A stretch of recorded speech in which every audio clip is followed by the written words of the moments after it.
Hi, I'm Susie Garden, and this is the Ageless and Awesome podcast. I'm an age-defying naturopath and clinical nutritionist, and I'm here to bust myths around women's health and aging so that you can be ageless and awesome in your 40s, 50s, and beyond. The Ageless and Awesome podcast is dedicated to helping women through perimenopause and menopause with great health, a positive mindset, and outrageous confidence. Hit subscribe or follow now, and let's get started. Hello, gorgeous one, and welcome to this week's episode of the Ageless and Awesome podcast. I'm Susie Garden, your host, perimenopause naturopath, weight loss nutritionist, and proud perimenopause survivor. Yes, I made it through to the other side, and I've pre-recorded today's episode. I'm actually over in Spain this week for a couple of weeks, actually, going to a conference. So super exciting. I've never been before, but I thought I'd still wanted to share information that can be helpful while I'm away. And today's episode is pretty, short and sweet, bit punchy. It's literally the 5 biggest fat loss mistakes women over 40 still make. So let's get straight into it, because the ones I'm going to outline today, they're probably about the most common mistakes I see, even in women who are trying really hard, who feel like, they're fairly well educated in their bodies, in how their bodies respond to certain things, routines that they do that have always worked in the past. And I've been trying really, really hard. So this is not about blame if you're, making some of these mistakes. This is about clarity. Because things change when you get over 40, and many of you have already experienced this. Some of you might be on the cusp. But so it's really important to kind of be aware now of what mistakes can be made, but also what can you do instead so that you are getting the best outcome from what you are doing to try and keep yourself in good shape. And really, for a health point of view, that's always what I'm talking about. Obviously, for many of us, the aesthetics are important as well. But when we get to this time of life, we're really setting ourselves up for the rest of our life, the decades to come.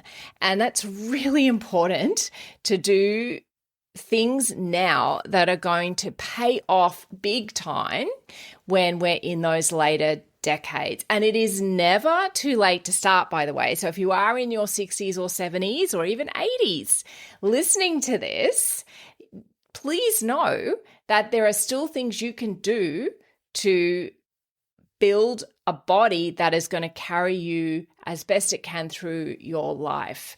So anyway, let's get into these 5 biggest fat loss mistakes.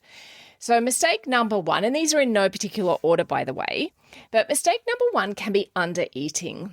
And this can come from potentially, I'm of that era where we were always taught you wanted to be as skinny as possible. There was no focus on building muscle at all for the average woman or girl when you grew up in the 70s and 80s. It was all about getting as skinny as you can. And often that meant following the calories in, calories out guideline, which was eat less, exercise more. So for you, that might look like skipping meals, and that whether that's intentional or not, sometimes it's just the busyness, and if perhaps you haven't planned, if you don't have the food in the house that you need to eat, so you end up having, a piece of toast for lunch instead of some salads or good protein, etc. And believe me, I've been guilty of that too. But sometimes that's what eating light can look like, or skipping meals can look like just having no breakfast. Eating light can be just having the piece of toast for lunch. And that's often something that women do, is they just reduce the amount of food that they eat. And this chronic restriction can lead to cortisol spikes, because your body kind of starts to feel like stressed, like where is the next meal coming from? We're I don't want to go into a famine, so we need to do something about this. When your cortisol spikes, your glucose metabolism is impacted by that. You can also, if you're really under eating, it can really impact your muscle loss. A lot of what happens when you look at the yo-yo dieting, where people lose weight and then they put it all back and then some, that's your body trying to protect itself. There's been some amazing studies done in men, of course, but when you hear what the study's about, you'll understand why. It was actually men that had been in prison of war camps. So these studies were done quite some time ago. I think they were done in like the 50s. And I haven't actually looked up the study before I came on to record, but I'm pretty sure they're in the 50s, and they were prisoner of war survivors. They'd been in the camps and came back home, and the military did some testing on them. I don't know the ethics of this. I don't know how the study was set up, but regardless, they kind of controlled what one group was eating, and the other group, they just let them eat whatever they like. And then they switched groups. And what they found is when you lose weight in a sudden sort of way, which women can when they start doing these things like skipping meals, eating less than they should, and chronically restricting food, is that when the body's is exposed to food again, then the tendency is to build up fat before muscle. It's to build up fat to get close to that weight that you were previously. And the body's not really going to stop laying down fat until you get there. And when you add onto that, women in their 40s particularly are losing muscle, can be quite dramatically. Also can happen in your 50s and beyond. But I certainly noticed for me, my muscle loss was quite dramatic in my 40s. And when you've got that muscle loss happening anyway because of the hormonal changes, and then you're kind of trying to manage your metabolism, and you're thinking, oh my gosh, I'm putting on all this weight, I need to eat less, that's spiking your cortisol, your muscle tends to get used up. And so when that happens, you are going to stall your metabolism because your muscle burns more energy at rest. And so when they did these studies on men, they found that the body's tendency was to just load up on fat tissue, because fat is it's stored energy, and fat is something that keeps us safe. Obviously, when the system was designed, when we were designed as humans, we didn't have great access to food all of the time. So that is kind of a design feature now, that a failure, I should say, now that we have access to food all of the time, we have this unlimited capacity to store fat. And the body prefers that. So you do need to be really careful with under eating, that you're not going to be kind of losing muscle over fat, which often happens, because that really is going to slow down your metabolism and make the problem even worse. So that's mistake number one, under eating. Mistake number two is feeding into the other half of that calculator, which is the over exercising.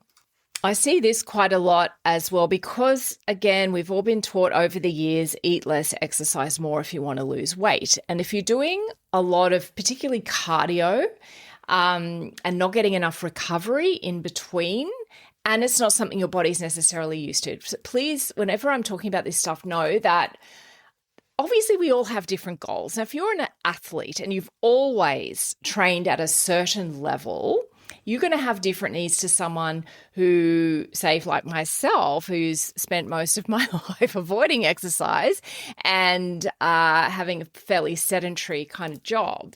Then for me, if I just suddenly decided, oh my gosh, I need to lose weight, I'm just going to go to the gym every day and I'm going to get on the running machine and the step machine and really flog myself on the cardio and do that every day and not really allow enough recovery, that again spikes your cortisol, increases that stress response.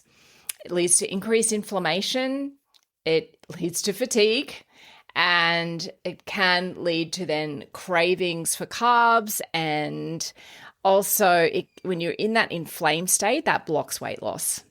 So often for women at this stage of life, again, not if you're been an athlete all of your life and run, regularly, but for women that are more like an average exerciser, then doing strength training, resistance training, lifting heavy things is probably going to be more beneficial to you because you'll maintain that muscle mass and hopefully increase it and combat the muscle loss that we see in perimenopause particularly. And that will help keep your metabolism running. It allows for, and also allowing for rather, recovery in between. So maybe strength training 3 times a week is a good goal for you. And maybe if you like cardio, and again, your body's conditioned for it, maybe doing some cardio on those other days, but with a goal of health and fitness rather than trying to burn up calories. Mistake number 3 is not having enough protein. Now, I know everybody is talking about protein at the moment. And, you know, as I've mentioned before, there are a number of different schools of thought in terms of how much protein you should be having. And I don't think it's really clear yet what that answer is. Certainly when I did my study to be a nutritionist, it was always kind of like, I mean, obviously there's different ranges for different life stages, for example, pregnancy versus adolescence, etc. But generally in the adult female age group, the non-pregnant adult female age group, you're looking at around, or certainly the training I had was around 1 gram of protein per kilo of body weight. Now that has changed, and I'm hearing anything from 1.2 grams to 1.5 grams per kilo of body weight. Occasionally I'm hearing 2 times. I don't think that's probably where there's evidence. And the other thing I'm hearing, which I actually think is not a bad little rule, is having 30 grams of protein per meal. So 3 meals a day, 30 grams of protein per meal. That's not a bad little calculation. So if you're sitting at, say, 60 kilos, that would be about 1.5 grams of protein per kilo of body weight. If you're sort of sitting around 70 or 80, it's still going to be more than 1 gram, which I think is not a bad calculation. Again, I would always go by a weight-based calculation. So if you're wanting to be more specific, use a 1.2 or a 1.5 gram of protein per body weight to calculate yours, because protein is really important. It does support our muscle function for sure. It promotes satiety, so you will feel fuller for longer, and that will decrease your overall energy intake over the day, and it will support your metabolism. It will support your sleep. It supports your mental health because we need protein for neurotransmitter production. And we still see many women under-consuming it. And this often happens if you're skipping meals and if you're calorie counting and not watching your macros. Although I kind of feel like these days women and men are pretty well educated around macros. Not necessarily everybody, but I feel like there's a fairly decent sort of level of education about that you shouldn't kind of go the low-fat option anymore. We'll talk about that shortly. Stay with us. We'll be right back. How would you like to have increased energy, balanced hormones, glowing skin, and your ideal weight in just 3 months? Sounds awesome, right? Imagine having your very own hormone balancing and weight loss strategy totally personalized to you based on your body biochemistry to release excess weight, say goodbye to pesky perimenopause symptoms, and decrease inflammation in your body, which of course leads to decreased inflammaging. That's right, ladies, there are age-defying benefits as well. Oh, and of course, you have me at your fingertips for expert support so you never feel stuck or confused. I love supporting women on their weight loss journeys, and I've packaged up the award-winning Metabolic Balance Program with my signature hormone management system, giving you the Glow Protocol. This 12-week one-to-one coaching program is you and me, nailing down your health and weight loss goals, creating your personalized plan using your blood tests, a thorough health assessment, and your food preferences. And then we get started with me supporting you every step of the way. Even if you've tried everything, even if you have resistant weight and complex medical conditions, the power of personalized nutrition, mindset coaching, and my support is transformational and gets results. And I'm not even exaggerating, even if I do say myself. So if you're ready to embrace feeling like your younger self again, lose excess weight, manage health conditions, and regain your confidence, you can just book your peri-weight loss assessment at the link in the show notes or DM me at the perimenopause path. I would love to help you. But yeah, having the right amount of protein, and I really don't feel like you need to overthink this too much either, whether it's 1.3 or 1.5. I don't think the evidence is there to support a particular number right now, but I feel like we're getting close. But as long as you're having good quality protein at every meal, whether that's vegetarian proteins, vegan proteins, meat-based proteins, when the body is breaking them down into amino acids, it doesn't know the difference between a vegan protein and a meat protein. You can absolutely get your protein count following a vegan or plant-based or vegetarian diet for sure. So many women are still not hitting their protein goals, and it's something to be aware of. And just while we're talking about that macro, I actually meant to hit on this earlier, but I didn't when I was talking about under eating. But there's still a movement. I think a lot of people still haven't moved away from the low fat movement, even though that really has been debunked, that you should really be having whole foods as much as you can and as little processing of foods as possible. So having your full fat yogurts, your full fat dairy, staying away from all of those low fat options. We know that it's not ideal, it's not necessary. And usually those low fat options are going to have higher sugar. They often have additives in there to improve the mouthfeel so that they feel like a higher fat product, so that they're more palatable, so that you buy them more often, but they're not that great for you, generally speaking. So as well as focusing on that protein macro, having the right amount of fat is important, and healthy fats. So, having healthy oils like flaxseed oil, like extra virgin olive oil, having, hemp oil is great. That kind of thing is really important because our omega-3s are really important for lowering inflammation in the body, and we generally get them from those types of fats. And when we know that as we're losing our estrogen, that inflammation increases, and that causes all sorts of issues in the body. So I just wanted to mention that, not just focusing on protein, but also making sure you're getting sufficient healthy fats. All right, moving on to my fourth mistake that I see women making is not attending to their sleep. And many women have poor sleep in their 40s, 50s, and beyond. Sleep is so much more than feeling tired the next day if you don't get enough. Sleep impacts your hunger hormones and satiety hormones. It impacts your insulin sensitivity, your blood glucose the next day. So that can lead to cravings. Also, just the fact that you're tired can also lead to cravings and reaching for carbs because you think, I need something to keep me going. Maybe that's going to be extra coffee, and maybe that's going to impact your cortisol.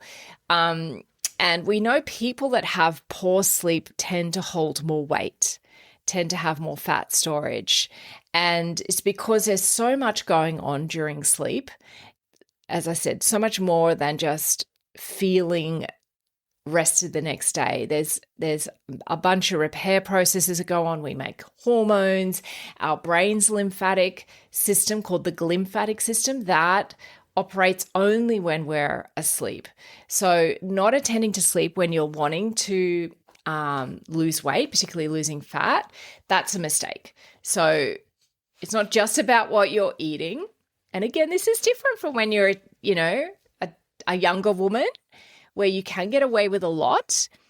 It kind of sucks, but it is what it is. And we just have to get on with it and deal with it. And so, if your sleep is not great, please do something about that.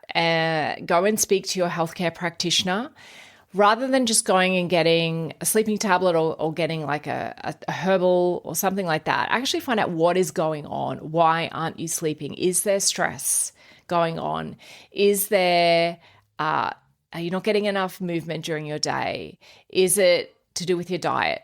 Are you not making enough melatonin because you're not making enough serotonin because you're not having enough protein? Like, it's really good to find out what is causing this poor sleep.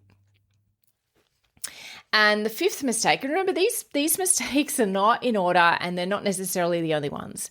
These are just the ones that I see probably most frequently. Mistake number 5 is having all or nothing thinking, often called black and white thinking, which is where I'm either perfect or it doesn't matter, doesn't work, I'm not doing it. So perfection, when you're looking at all of these aspects, and we know, any of you that are looking at what's out there on social media right now, all of the different things that women are being told they need to do in perimenopause, it's a lot and it can be overwhelming, particularly because you have a busy life anyway. And then you get getting told, you have to have a meditation, you have to have the right food, you've got to be eating all this protein, you've got to be drinking all this water, you've got to be lifting heavy weights, blah, blah, blah. Having an attitude where everything needs to be perfect is going to lead to burnout. And then you're just going to feel terrible about yourself. So consistency is what works. Consistency. And so even if, something happens and let's think of an example. You blow out, you have the cake, you have 2 pieces of cake, whatever it is, I don't know. And you're thinking, oh, no, that's not what I planned. Oh, it's all just over now. So because it wasn't perfect today, it's over. I'm a failure. I might as well just wreck the rest of the day and start over on Monday. So having an attitude of maybe just doing one thing this week that's going to move you more towards whatever your goal is, whether your goal is gaining muscle, whether your goal is losing fat, whether your goal is improving your sleep, whether your goal is increasing your protein, maybe stick to the one thing for a week. And if you don't make it for one of those days, don't beat yourself up. It's okay. It's okay. You can just start the next day or the next meal, whatever the thing was. It doesn't have to be perfect. And I think a lot of us, particularly us A-type personalities, and I absolutely identify with this, feel like it has to be perfect or there's no point doing it. No. Certainly even just when I started this podcast, I used to sit there and edit out every single time I said every single time if I had a cough or if I got a word wrong in what I'd prepared, I would be sitting there for probably an hour after I recorded the podcast, editing all of this nonsense out. And now I just don't even worry about it because as long as I get a podcast out every week, I'm happy. And if it's a 10-minute podcast, if it's a 30-minute podcast, that doesn't matter to me anymore. Whereas I used to have a lot of, let's call them rules about or expectations of what this podcast would look like. But now I know that, I've actually had a lot of feedback recently that people really love the fact that these episodes don't go on for a really long time.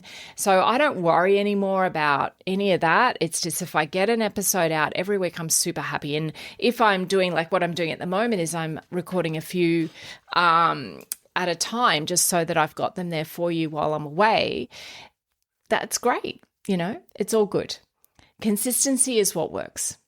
So they're my 5 mistakes. I'll just recap them. 5 biggest fat loss mistakes women over 40 still make. So under eating. So whether that's skipping meals, whether that's choosing low fat, whether that's restricting calories, these 1,200 calorie a day nonsense. Yeah, no good. No good. Over exercising, again, feeding into that calories in, calories out model. Having inconsistent protein or low protein. having poor sleep and not addressing that, and having this all or nothing thinking, this perfectionistic attitude. If you're wanting to have some more specific, because it's very generalized information I give on the pod, if you're wanting some more specific kind of information that pertains specifically to you, your needs, your goals, your body, your hormonal picture, you may want to just inquire about the GLOW protocol. And you can do that by booking a peri-weight loss assessment with me. It's free. It's no obligation. I learn a little bit about you. You learn a little bit about how I work with women in peri and post-menopause for whether it's weight loss. Not everyone wants weight loss. Some people want symptom support. Some people want chronic disease management using personalized nutrition and moving away from being over-supplemented and over-medicated. So if you're interested in learning more about that, please do book in a peri-weight loss assessment with me. There's a link in the show notes, or you can message me at the Perimenopause Path. I am away when this is being broadcast, so I may not get back to you, but so probably just booking and using the link would be best right now. Thanks so much for joining me on the Ageless and Awesome podcast. If you liked this episode, please make sure you click the little plus button if you're on Apple Podcasts, or the follow button if you're on Spotify, so that you get each new episode delivered to you every single week. If you feel like writing me a 5-star review, you would absolutely make my day. If you found this episode resonated with you, head over to my Instagram and DM me at the Perimenopause Path. I would love to connect with you.